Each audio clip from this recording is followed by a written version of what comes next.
may be different, so there are risks involved. Is the market headed towards a storm in 2023? That's the topic, that's the highlight for today in the morning. And I want to set the tone, because if you want me to answer this simple question, it cannot be done in 30 minutes. That's why this is a 2-day program. There are 4 sessions today and as well as 4 sessions tomorrow. In fact, tomorrow I'll be back at 11 o'clock. Together with Kelvin Fong and Head of Research from PropNext, Wong Siu Ying, formerly she was in the Channel News Asia host as well, and the 3 of us will take you through greater details, because that will be another 1.5 hour sessions. Therefore, today, this afternoon, go and just Google and check the different program that we have planned for you. Okay. The headlines lately, this is what depressing things that most of us would probably be seeing it day in, day out. Singapore expects tepid growth, economists barely change the forecast, or you will see it in many kind of things. But the key message here is what is charting our course. If you look at it in some of the things here is, where is the market headwinds? Overview of the market and where are the opportunities. So that's something that I intend to just spend a little bit, get greater clarity, and hopefully moving forward, you will have got all the answers that you wanted. Let me just give you some of the very simple, can I just confirm the Zoom, the slides are high resolutions? Can you just confirm? Yes, please make sure that everything is good, because here on my screen, it is not high resolution. That's why I'm not so sure if this is part of the Zoom or so. I can't see it clearly, but that I'll take reference to here. Okay, so some of the key things here is this. Today, what we are experiencing here is these new benchmark prices. Okay, whether is it on the fringe area or whether is it in the city homes, it is all. And there's also another thing later. I'm going to show you some slides how the prices have narrowed between one sector to another sector, and do they provide some opportunities. Definitely, we are seeing more cautiousness among buyers. If you realize last year when there were new launches, there were sales 75%. In fact, Amor Residence sold 98% on just one day. But today, we are all seeing the new launches are selling at 40 to 50%. Are there buyers a bit more cautious? Yes. But is it going to provide you an opportunity? I will reveal soon. Limited inventory is something. Okay, this is something that I've used many a time for those people who have heard me before. But for those of you who are hearing me for the very first time, I'm just going to highlight to you, what is this very busy slide? But there's something that I want to nail from using this slide. Look at it in the past. You will see during the Asian financial crisis, within 8 quarters, 1 quarter is 3 months, within 2 years, the property prices dropped 40%. And then within the 1.5 years, 6 quarters, it went up by 40%. And then .com went down by 20%. And then subsequently went up a huge 58% over a period of 4 years. Then global financial crisis, the Lehman crisis, it went down by 25%. And thereafter went up 62%. By that time, the government started to introduce a lot of cooling measures. Cooling measures such as seller stamp duty, buyer stamp duties, total debt servicing ratios, and so on. Because the government realized it is not sustainable for such a sharp price increase within a short period of time. So now what are we all hoping? Now with all the global crisis, will the property price drop 25%? Then only I will go and buy. Right now, got some crisis, right? Yep, Silicon Valley Bank and all other things and so on. Wait. Hopefully, it go down by 80%. Then all of us go and buy. If property prices go down by 80%, Singapore will be bankrupt. Trust me. We don't have a DBS banker standing here to talk. Yep. Neither, I'm not so sure whether MediaCorp will survive. I'm not so sure. For that matter, for sure, PropNext would have also collapsed. Okay? So, it is not going to happen, and I'm going to tell you this. Hear me and understand why the market has changed hugely, because did you realize that ever since the government has introduced all the cooling measures, despite that, COVID was a big crisis world over, don't you agree? In 2020, when people were so uncertain, stock market, many of the things went down hugely. But how come Singapore property prices did not? Look at it. If you look at this column here, there was a cooling measures announced, and in year 2020, can you see where I'm showing 2020, property prices just went down by 1% during the circuit breaker. And thereafter, it went up all the way in the last 11 quarters, 24%. And generally, if you look at it, despite COVID, despite even right now the economic crisis, we are not expecting or seeing a property price going down. Why? Okay, pause a moment. I'm so worried I only got 30 minutes. Okay, so the main reason here is this. In the past, during Asian financial crisis, global financial crisis, because the government did not have the various cooling measures, there were a lot of speculators. You understand what it means, speculators? People come and buy property here just because it is going high, and they don't even have the credit capability to get a loan. They just put a deposit, they flip the transactions. Basically, it was like a stock market, but in the real estate, because there wasn't TDSR, there wasn't additional stamp duty, there wasn't seller stamp duty, so people just speculate. But what happened when people speculate? One crisis, like the global financial crisis in 2008, everybody who's holding on to the property who are speculators, they panic. What they do, they dump the properties because they know they don't have the holding power, the bank will not give, or they are over leveraged, and suddenly what happened? Surge in supply. Surge in supply, that means a lot more people want to sell, and buyers are very cautious. What happened to the price? Drop. That's exactly what happened during the Asian financial crisis or .com or for that matter. But why now during COVID? Why now even right now, the whatever crisis that we are talking about? How come property prices are not dropping? Because the profile of buyers today are different. No more speculators. In Singapore, you can't speculate. Almost to a huge extent. I won't say 100%, but almost 90%. Why? If you want to buy a second property, you have to pay additional stamp duty. And if you want to exceed within 3 years, you have to pay seller's stamp duty. Before you enter the market, you are subjected to TDSR. Therefore, today, all the buyers, despite COVID, despite circuit breaker, despite crisis, people who have entered the market, they have the holding power. You agree? And therefore, they will hold. When they hold on to the property, means property is a cycle. So they ride through the cycle and they only sell when it is favorable to them. That's why the property prices remain resilient. So you must understand the Singapore real estate market, unlike the rest of the world, is very much managed through policies towards a sustainable growth over a period of long time. So you must understand. Okay, so that's a huge difference in Singapore's real estate market. My goodness, I took one slide and I got 49 more slides. Let me go faster pace. Let me see. Okay, I'm trying to change to my next slide. Hello? I'm trying to change to my next slide. Okay, I'm just hitting the button to change. Can somebody change then, please? Okay, my this there. Okay, clicker, yeah, just do me a favor.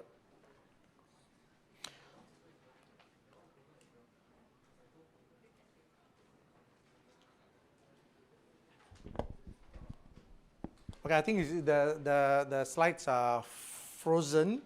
Okay, so this is what I'm just trying to highlight here is this. As far as Singapore market is concerned, today people are entering the market with so much of greater certainty, and they know in the longer term property prices are still in a very positive growth. And when you look at it even here in the, you see, one of the two things that you all need to understand here is this.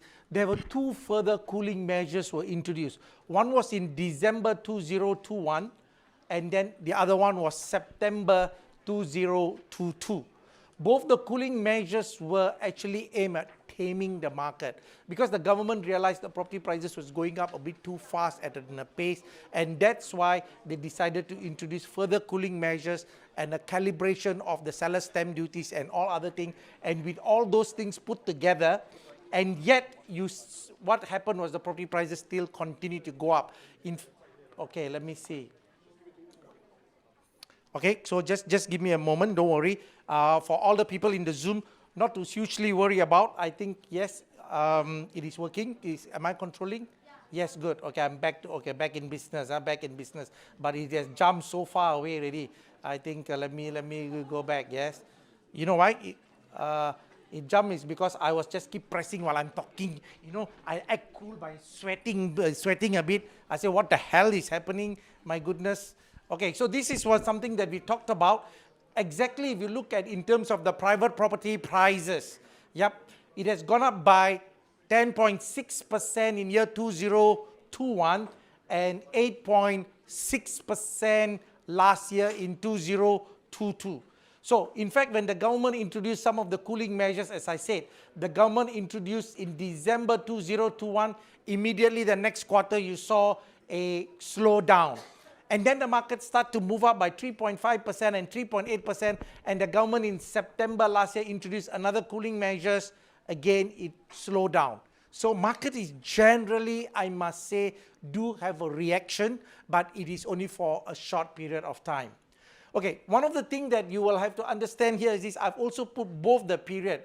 Look at it, this is the December cooling measure and as well as the September cooling measures. And yet, despite, if you look at the prices from $2,047, it has gone up to 2006. From 1007, it has gone to almost 2001. So, where are the prices heading? Okay. Next thing here is this. These are some of the very recent launches. If you look at it, Seneca, Sky Eden, Amor Residence, and generally the outlying areas today, the prices are well above $2,000. And Terra Hills is RCR and it is a freehold development and therefore it commands a higher price of $2,600. This is what we are trying to highlight here. Is these are in January this year. Average price was $2,097, almost 2001, and the developer did sell 60% of that development. We're talking about Terra Hills. The developer also sold well over 40% at $2,650. That was in March. Botany, I think Botany is really a value proposition. This is one of the lowest price new launch right now in the market because a bigger unit can go below $1,890 per square foot. And that's almost like not heard of in the whole of 2022. And the developer did move a fair percentage. 48% was sold in the first. And one of the key things people liked it is because it was very close to the German school. Yep. And this is one development, surprisingly, we realized even Europeans were buying. Therefore, the interest come from not only from Singaporean, but also from a different varied group. Okay, let's very quickly take a look at the stock. What is the stock situation? Because any price movement will depend on demand and supply. And today when you look at it in terms of the unsold units, look at it just about 4 years ago in 2019, in Singapore we had 36,000 units unsold. And today it has dwindled to 16,000. In fact, at last 2 years ago, it was 14,000. Because of some very successful government land sales, it has moved up to 15 to 16,000 units as more units being added on. But what I would like to highlight here is this. When you look at this particular chart here on the right-hand side, I've given you the annual average. The annual average sales units in core central region is about 2,000 units per year, while RCR is about 3,006 and OCR is 5,006. Okay, what does it mean? CCR is District 9, 10, 11, District 1, 2. RCR is rest of the core central region, just the outskirt of the Orchard Road. And OCR is anything outside the central region from Tampines to Bedok to Ang Mo Kio to Yishun to all other places. So I'm just giving you, these are the average of the last 7 years of sales per year, the demand. And then on the other hand, I'm also showing you right now the existing balance stock. This column says as of end of last year, this is the balance unsold units available in the market. In other words, there are only 3,672 units in the OCR, but the average demand is 5,641. Therefore, the current supply can only last 0.65 years. In the RCR, the demand is 3,006. Available is 6,006. Demand is 3,006 in the last 7 years, can last about 1.84 years. So, you see why it is so important for you to understand. If you are expecting property prices to collapse, drop, then it have to look at supply. If the supply is huge, there's a glut in the market, and then the uncertainty of the economy, property price will come down. But that's not the case in the case of Singapore's balanced stock. Okay.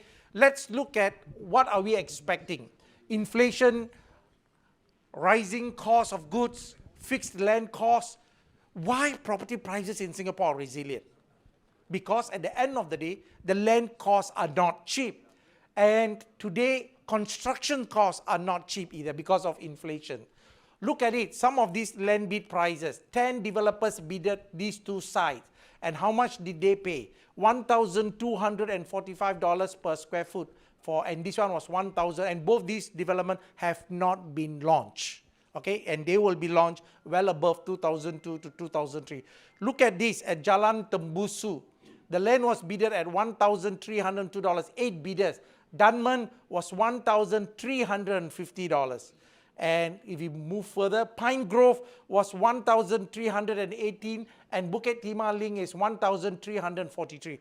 All these land have not been launched. That means I'm just saying the fixed cost of land in some of these sites, they all have paid per square foot that you're going to buy more than $1,300. And net construction cost these days goes to well above $500 to $600 depending on the kind of furnishings. And then interest costs on the loan by the developers, marketing costs, everything you put together. And if you expect the property prices to come down by 20% because of there's some kind of uncertainty and crisis, how is it going to happen? Unless all the developers today straight away surrender and go bankrupt and sell under, which will not happen because developers have got a 5 years time frame to sell. Okay, so this is what for you to understand. Headwinds in the market very quickly. What are the headwinds? We all know currently it's a high interest rates environment, possibility of a global recession, property cooling measures, retrenchments, weaker market sentiments. You can start to imagine more fear in you. But I also want to say, every time there is an uncertainty, it provides you an opportunity, correct?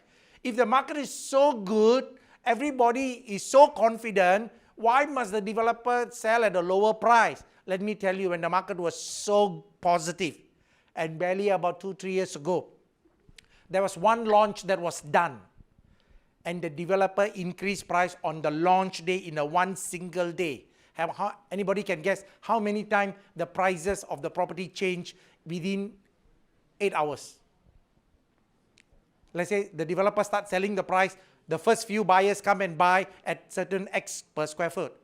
And then 2 hours later, 3 hours later, 4 hours later, 5 hours later, 6 hours later, 7 hours later, the developer changed the price upwards 7 times. Because the queue was so strong. From the first buyer and the last buyer, per square foot, people pay $400 more, $500,000 more, just within hours. So what does it mean? Strong sentiment favors whom? Not the consumer. So when there are uncertainties and headwinds, but if you have done your sums right, and you are not a speculator, and you are there for the long haul, are there opportunities? Yep, that's the key message. In the next 2 days, we are going to give you a lot more information for you to have a good understanding whether is it the right time and is it which property that you should go in. Okay, very quickly, just to let you know, local banks' fixed home rates has been today about 4% or 4.25%, but there are also signs that it is all easing. This is the Silicon Valley Bank, and then analysis as bank break, markets hear the sound of peaking rates, because I think any further continuous increment into the interest rates may be a concern. I don't want to spend so much time because we have got a champion economist to talk about it, so I will not talk about those things. Okay, these are some of the concerns that we are talking about in the banking issues. But federal hike rates by a 0.25 percentage point indicates, this was just 2 days ago, we are talking about, just appeared on Wednesday or so, the article indicates are near an end, because a lot of market watchers, analysts, the interest rates are going up. At least now there's a greater certainty. It is not going up another 3%, another 2%, okay? So these are the things that you see, this is exactly what happened. Initially 0.75, by right now what happened? 0.5, 0.25, 0.25, and we are almost coming to and I don't want to spend, I let the DBS highlight to you, but I just want to highlight some key point. What does these headwinds mean? Means, yes, heightened uncertainties, slower sales volume. I already told you what. Last year, new launches 75%, 2021 record number. Now lesser volume, which is good. That means you have less competition. I'll just give you one example, my friends. I was also surprised. Tembusu is a new launch, going to be launched in 2 weeks' time. Almost every one of us predicted the launch price will be 24 to 25 because the developer bought the land at $1,302. Yesterday they made a press release, launch price starting from $2,296 to $2,300, one bedroom at 1.2 million, unheard of now. Why is the developer giving such price? Because he's kanchiong. Because sentiment favors whom? Buyer. If the market is so good, surely the developer don't need to sell at 2,296 or 2,300 plus. He will sell at 2,005 and above. Absolutely certain. There's a fair margin for him. Therefore, that's what we are trying to highlight. There are opportunities here. When you look at it, positive outcome, sensitive pricing by developers, stronger negotiation position, more opportunities, some undervalued buys, slowing interest rate hikes moving forward, because you already are at the peak, you knowing that. What course of action can I take? Look at it, some of the things, even if there are opportunities, where do I begin? This is the million-dollar question. Sorry, I'm a bit fast. Even your clicking may not be as fast, your photo to my clicking, because I control. Yeah. Okay, sorry. No worries. You can always talk to my agent. My agents will get the slides. He can sit down and run by you. What's your interest and so on. Okay, so today, very quickly, in the next 10 minutes, I'm going to at a fast track. I'm just going to say, what is in store for you in the next 2 days? What is in store? What are all the things that you're going to benefit? Okay, which type of buyer are you? We have got specific seminars catered for first-timer, upgrader, and investor as well. First-timer, commonly asked questions, these are the main thing. They keep asking, should I get a BTO flat, resale flat, or maybe an EC or a private home? And what can I afford? This is the first-timers always question. Is it to get a BTO flat or resale flat? Or maybe even an EC? So our answer will be, for each is his own. If you do not have got big amount of CPF and you are not in a hurry to get a home because you just started courting and you want to take your time before getting married, go for a BTO flat, is perfectly okay. But on the other hand, if you think your current home, your in-laws' place or your girlfriend's place is not comfortable, you don't want to go from one place to another place and you want to start a family, go for a resale. If you can afford, have that extra money, buy a EC. And I'll tell you, look at it as far as the property prices are concerned. HDB flats have gone up by 12% in 2021 and 10% last year. And the good news here is this, the government has increased the grant. Today, a young couple can, or first-timer, even though you are not young, if you have never purchased a HDB flat, you could get up to $190,000 grant, but not everyone. Only those people who earn at the lower tier, but generally people who earn, if a couple who earn more than $5,000 can still get more than $100,000 of grant CPF from our government. And you can use that money to buy a HDB resale flat. And that's why HDB resale will be in strong demand as well. Next thing, for those people who are thinking about, should I even buy an EC? But let me tell you, ECs are a super privilege for Singaporean. It is hugely subsidized. Look at it. The average price of a private property in the mass market is $2,094. And an average price of an EC is $1,384. If you even move backward any time, even you go to more than 12 years ago, look at the gap between the EC and the private property was 48%, and in 2021 was 35%, and back now is 50.7%. So what am I trying to say? EC is a no-brainer. No need to use any part. Left side, no need to count. Right side, no need to think. Just can buy. But unfortunately, not all of you qualify. You have to be a Singaporean. Your household income cannot exceed 16,000. There are multiple criteria. So that is for the first timer. So if you can afford to buy EC, but you still need to have your capability, your down payment, then you should. If not, you can consider the other choices. Next, as an upgrader, commonly asked questions among upgraders are these are the things. Why should I upgrade? Okay, there's the first question, upgrader. Why should I upgrade?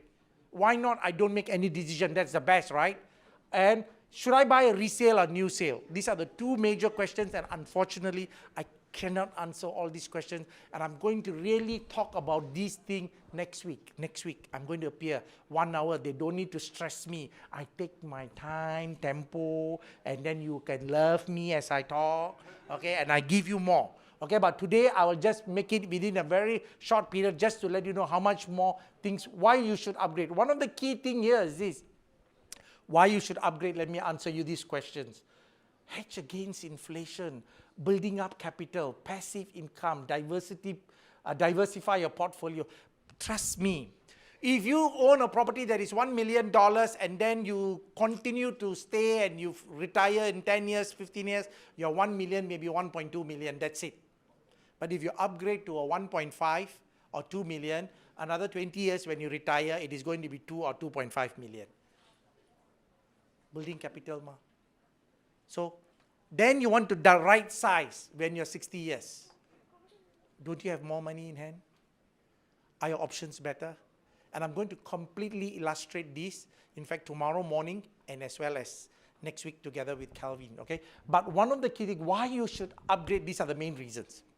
Building up capital, that is key to me. Hedge against inflation and as a legacy, but we will go into more details in some of the other classes. Okay, look at it in some. You always have been asking, should you buy resale or new? Remember, these are the 2 points I wanted to highlight to you. Look at it, the gap between, okay? What am I showing here is this. The orange are resale average prices, while the blue are the average new launch prices. Yep. In fact, the prices between the new launch and as well as resales is about $725, $694. Only in the mass market, it is widening to $666. So what it means here is today the prices are no more as near as before. And second thing, as far as the resale is concerned, the resale prices have also crept fair bit upwards in terms of the prices. So one of the key things, whether you want to consider, whether you want to buy a resale or new launch, I will only give you one tip today because of time. Resale allow you to have a bigger space for the same quantum. I mean, if you got $2 million, you divide by the per square foot of a new launch, you buy a smaller house. If you got $2 million, you divide by the per square foot of a resale, you have a bigger house. Correct? So that is the advantage. Resale give you bigger space. Okay? But new launches give you smaller space. But what's the other part? Resale, in 10 years down the road, give you lesser profit. New launches, 5 years, 7 years down the road, give you higher profit. This concept to explain will take me 15 minutes. I'll share it in my next seminar. Hear me again.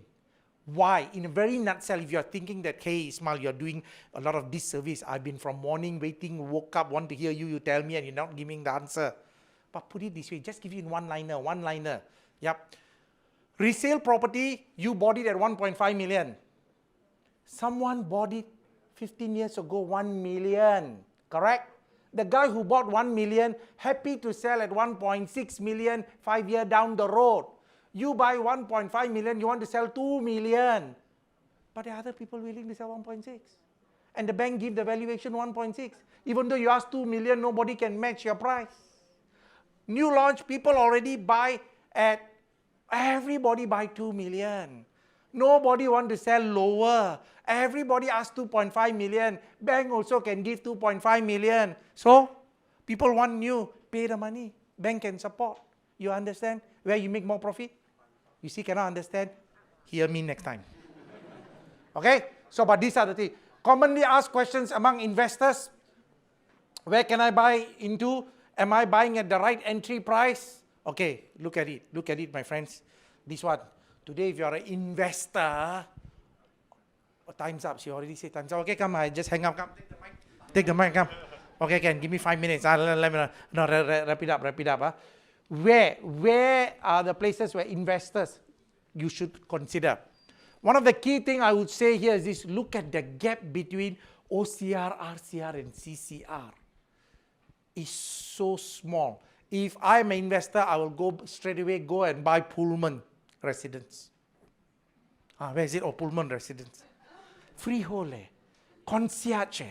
Concierge is a brand, and the price gap is so little versus a 99-year elsewhere. So I'm just giving an example. There could be many freehold, but I will only talking about district. CCR do provide an opportunity. But again, I'm not saying that you should only buy CCR, but again, entry price. So there's so many things, so many considerations for you to know. These are the price increases of the different region. Okay, let me see. If this apply to you, then you may not want to buy for now. Okay, you see, I just don't say buy, right? But I say don't buy. If one of these things applies to you, your income is not stable, don't buy. The industry you are in at risk of retrenchment because they don't want you. Your debt obligation have been stretched. Don't take risk.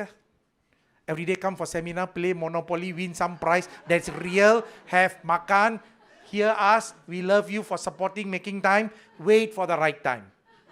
I am fine. But other than these 3 points, if you don't take an action, it's a wasted opportunity. You agree with me? Okay, very quickly, I want to say forecast.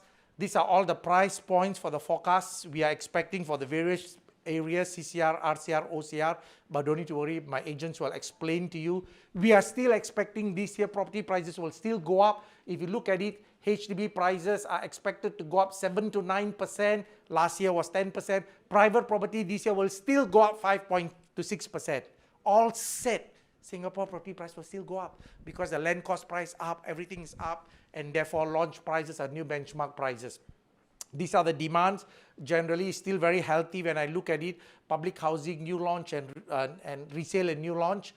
Okay, let me beyond say it in 2023, interest rates likely to slow down, my friends. It's likely to slow down as far as this is concerned, and generally better economy moving forward.